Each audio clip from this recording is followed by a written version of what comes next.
Hi, welcome to another edition of Jazz Smack Postgame, where the Jazz traveled to our nation's capital and didn't get a win against the Washington Wizards, but they played a really solid game, and it was all youngsters. Let's talk about it. Jazz Smack, your source for information and analysis about the Utah Jazz and NBA basketball. Jazz Smack is a community for passionate Utah Jazz NBA fans. So this was a well-played game overall, considering how much youth was out there playing. Now, this was a shift towards youth even more so than some of the previous lineups that we've seen. And obviously the Jazz at this point are full-on tank mode, youth development for the rest of this season. I mean, the veteran-laden lineups seem to be a thing of the past for the remaining 20 or so games that are left in the season. So tonight, the starting lineup: Collier, Juzang, Filipowski, Sensabaugh, KJ Martin. Now that's a heck of a starting lineup. And it's actually really nice to see. I mean, Keyonte also sat out this game, so he didn't even play. So it was really, really, really young players and really inexperienced players and players who haven't played a lot together. I mean, KJ Martin, obviously, he played significant minutes tonight, and he's played, fewer than 10 games with the team so far. So it was interesting, and this is what I think as Jazz fans we should be really excited to see the remaining games this season. Actually watch the young players and watch them develop. That's what we want to see, more so than anything. And we want to see the losses. And that's why it's a combination of these two things: youth, development, and losses that we really can get excited about, because that makes this upcoming draft much more interesting. And obviously the whole draft lottery will happen prior to that, and we'll see actually where we stand and when the actual draft takes place after the NBA Finals. But right now I'm really happy that this is the direction the Jazz have moved. Unlike the previous two seasons where we really weren't committed to losing games and losing pretty much every game.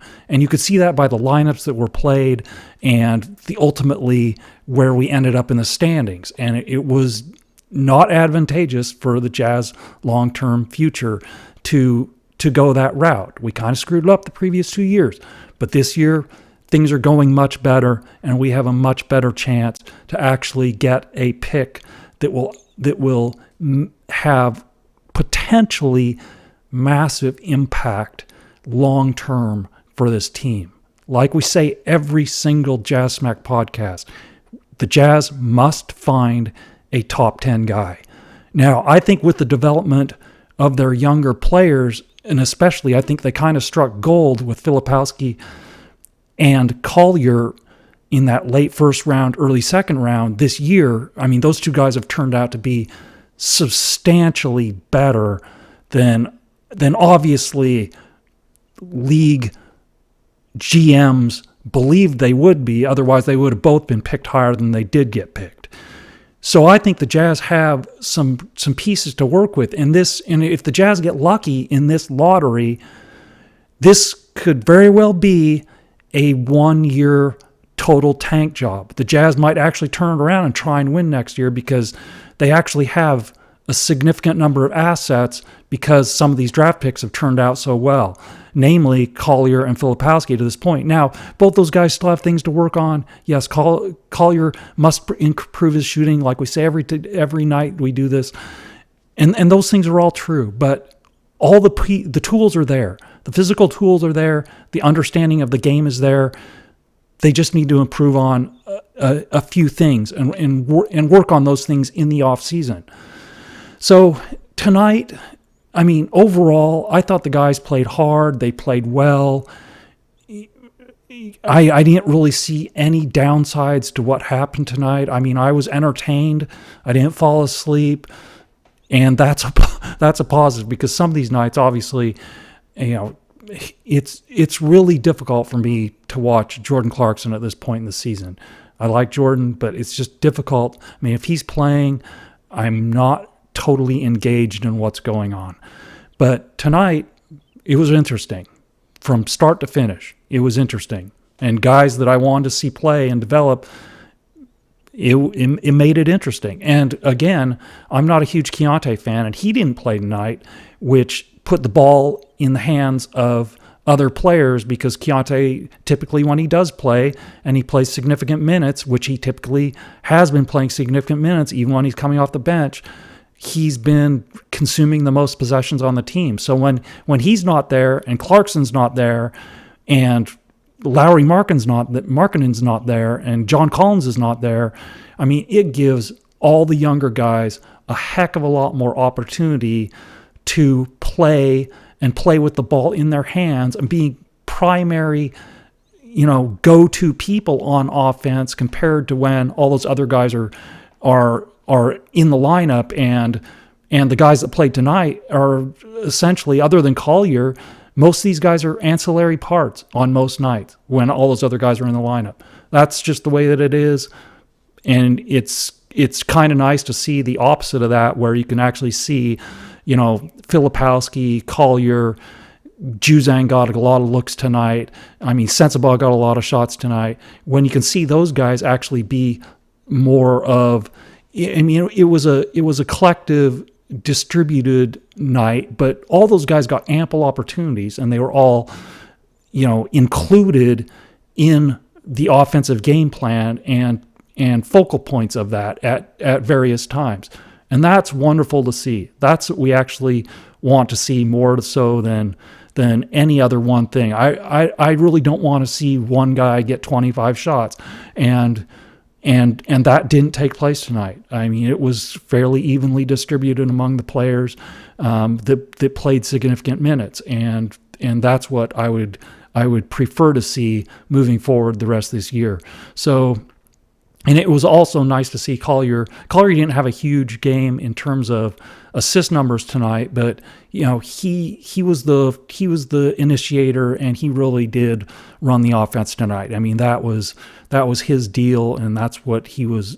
After this last game, where Keyonte ended up with a bunch of those possessions, running the offense, initiating the offense, I was not thrilled with that at all. But tonight, Collier is back in charge, even though he didn't get a lot of assist numbers tonight, big assist numbers. I mean, he was clearly in charge of the offense, and that was really nice to see. So let's go ahead and actually take a look at the box score and just briefly run through it and see what took place tonight in terms of the minutes distribution. Let's go to that first. So KJ Martin plays 28 minutes. Brice plays 30 minutes. Kyle plays 29 minutes. Juzang plays 30 minutes. Collier plays 31 minutes. Cody plays 33 minutes. Micah Potter plays 21 and a half minutes. Shvi plays 19 minutes. And Oscar Shibwe, my main rebounding machine, he plays 19 minutes. So those are everybody who did played a significant number of minutes. I mean, the low minutes on the team, Oscar Shibwe and Shvi each played 19 minutes. I mean, 19 minutes, that's a big minute night. And especially for those, I mean, Shvi's played some big minutes tonight, but Oscar playing 19 minutes, that's obviously a huge night for him. And by the way, I won't talk about Oscar a whole lot other than right now, but Oscar Shibwe plays 19 minutes. He has 4 offensive rebounds, 9 defensive rebounds, and 13 total rebounds in 19 minutes of play. That guy's ability to rebound the ball is amazing. I can understand why Calipari liked him so much in Lexington, because the guy is just an absolute rebounding machine. He is the current version of Paul Millsap, where Paul Millsap, I believe he led the NCAA in rebounding. I think he led the NCAA in rebounding 3 years in a row. I mean, he just dominated when he's at Louisiana Tech. And Oscar Tshiebwe is that same type of guy. I mean, he just is a rebounding machine, and I'm so happy for that guy. I mean, really, really nice to see. Is he going to be a big piece for the Jazz long term? Of course not. I don't foresee that happening, but I like to see good people have success, and he just seems like a really good guy. So let's go back to the starting lineup. So KJ Martin, with the 28 minutes, he doesn't get a whole lot of field goal attempts. That first shot that he made, where he was at a really, I mean, he was going at a decent pace, and he was going from right to left on the court, and he was in the lane, and he made a left-handed like half hook shot on, at a really high pace. I mean, that was a really difficult shot. Going that fast with your offhand, I mean, that is not an easy look. And for him to make that, at the time I go, wow, that's a really high degree of difficulty hoop. So if he can make shots like that, obviously he's a developing three-point shooter at this point. Still, I mean, his release isn't particularly fast, but I think that he's committed to improving it. And when they interviewed his father during one of the previous games in Salt Lake, and he's saying, well, he's kind of shifting to like a 3-and-D type of player, I think that if he continues to work on that, there's certainly a role for him in the NBA, whether it's with the Jazz or somebody else long term. We'll see what happens. But I mean, obviously the guy defends, he's tough, blah, blah, blah. We've talked about this before, but it was nice to see him make that shot, because it was a really difficult shot, that first shot that he made in the lane tonight. So Brice just didn't have a great shooting night tonight, and we talked about that. I talked about that previously, where I said that shooting shots at home, where he did kind of get on a roll until that last game at home, where he was shooting better again and putting up nice numbers. But I at the time I said, I want to see this translate over into road games as well, because shooting on the road is just a lot more difficult proposition. It just is. That's basketball. Shooting on unfamiliar baskets in unfamiliar gyms is much more difficult than shooting, in your practice gym, in your home arena, etc. So I wanted to see Brice's shooting translate over to road games, and tonight it really didn't. I mean, he shot 33% from the field, 2 for 9 on threes. He did shoot 3 for 3 from the free throw line. He did get 4 rebounds and 3 assists and 1 block. So he did some other things in the box score, which is good, because he did have a difficult night shooting the ball. But that's okay. I want to see Brice work through some of these struggles on offense and become more consistent, especially on the road. And obviously, as we've said many times previously, he needs to improve his body still, and he needs to improve so that he has a better opportunity at defending people. I mean, that's Brice's goal for this summer, I think, more so than anything. I think he needs to work on his ball handling too. But get your body better and work hard on defense, improving your defense instincts and fundamentals. Those are the things that I think that where he can actually improve himself, where he is deserving of more time on the court. Because shooting the ball, Brice has the ability to shoot the ball. I know this, obviously he struggled tonight, and I want to see him translate to road games, but Brice has a really nice stroke. I mean, yes, he has some difficulties getting it off sometimes, because he has a difficult times with separation from guys, so he usually has to physically body guys out of the way and bump them out of the way in order to get shots off. He's not going to just out athleticize people. That's not Brice's game. That's not the body he's been blessed with. But overall, his shooting stroke is really nice. Let's go on to Kyle. So Kyle tonight, the 29 minutes, 10 for 17 from the field, 1 for 4 from the 3-point line, 2 for 3 on free throws, 13 total rebounds, 5 on the offensive end, and 1 block. So he was the second leading scorer in the game with 23 points and then the 13 rebounds. This was another really nice night for Kyle. He did not have the assist numbers tonight. He just didn't have a lot of opportunities to get assists. Just watching the play throughout the game, there just weren't a lot of opportunities for him to get assists tonight. So, but we all know how well Kyle passes the ball, but his shooting is just improving and improving and improving. And if he continues to do that and also rebound the ball like he did tonight, I mean, he started out by getting blocked by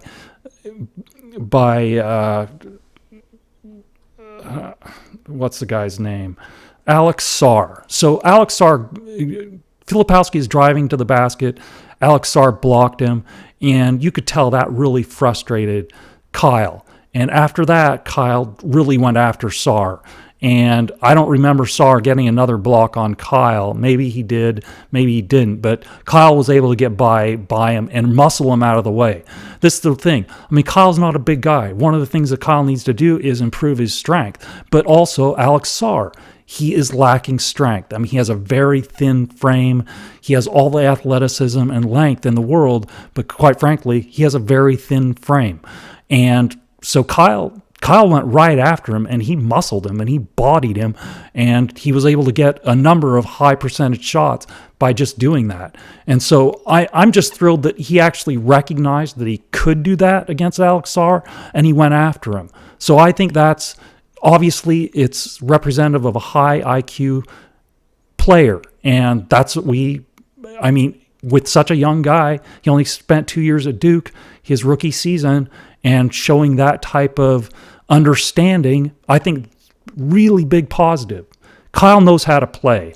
That's the number one thing with Kyle. He just knows how to play. And heck, you start with that, and then you throw in the physical tools that Kyle has with his size, good athlete for his size. I mean, Kyle is a solid piece, and it looks like a long-term significant piece by all indications that we've seen thus far in his rookie season. So all the positives in the world with Kyle, and he had a really good night. Johnny Juzang, this is one of his better nights that he's had in a while. I mean, he shot the ball really well. He got the 15 field goal attempts in the 30 minutes of play, 5 for 9 on threes, 2 for 3 on free throws, 7 rebounds, 2 assists, 1 steal, and he scored 27 points. So that's obviously a fantastic night for Johnny. And we know Johnny is another guy who can really shoot the ball. And I wish Hardy would embrace what Johnny is actually best at.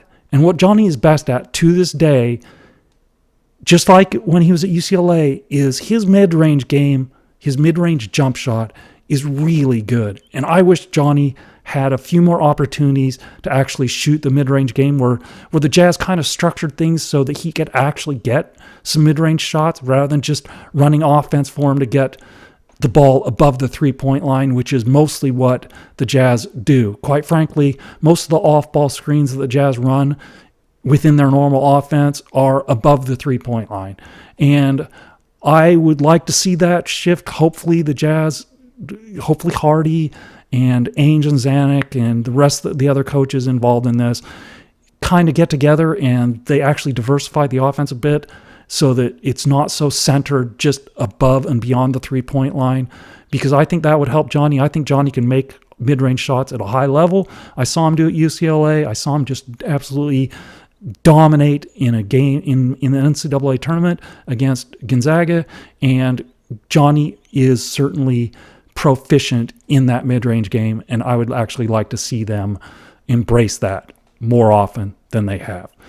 But he had a great night. So Isaiah Collier.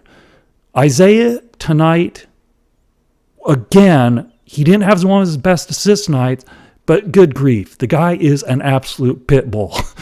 His speed, it's just amazing. I just so happy that Jazz finally have another guy who is a pass-first player, understands how to run the point guard position, and is unbelievably fast with the ball in his hands.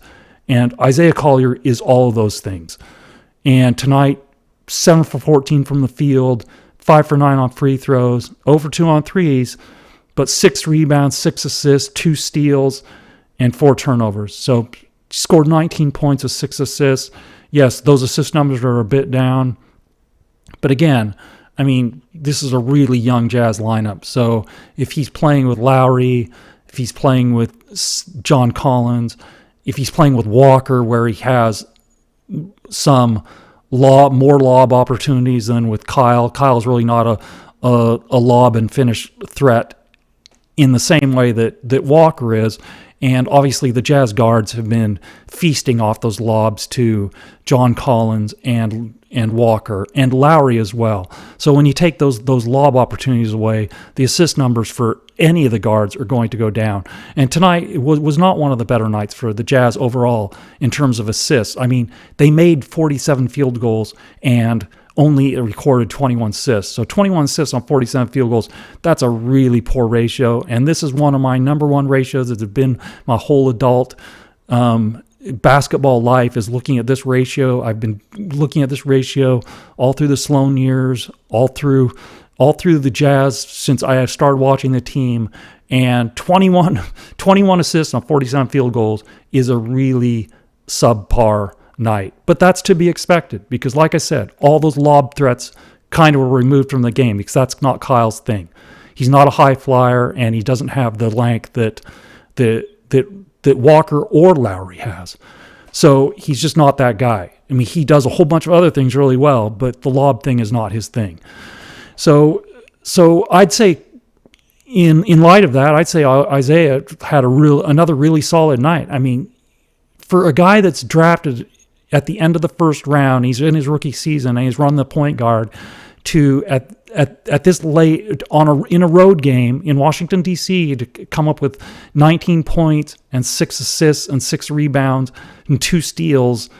I mean, this is his second year out of high school, and those are solid numbers. That's a really solid outing for him. So couldn't be happier. And the last person let's talk about Cody. So Cody also got big minutes tonight, 33 minutes. He actually played the most minutes on the team. And overall, I thought Cody was pretty decent tonight. This wasn't one of his stellar nights, but it was a solid night overall. I mean, he shot 4 for 9 from the field, 2 for 4 on 3, 2 for 2 from the free throw line, 3 rebounds, 2 assists, 2 steals. Yes, we talk all the time that the Cody needs to get bigger numbers in those other areas of the box score, rebounds, steals, assists, and a block here and there. But still, he needs to improve his strength to really excel in those areas.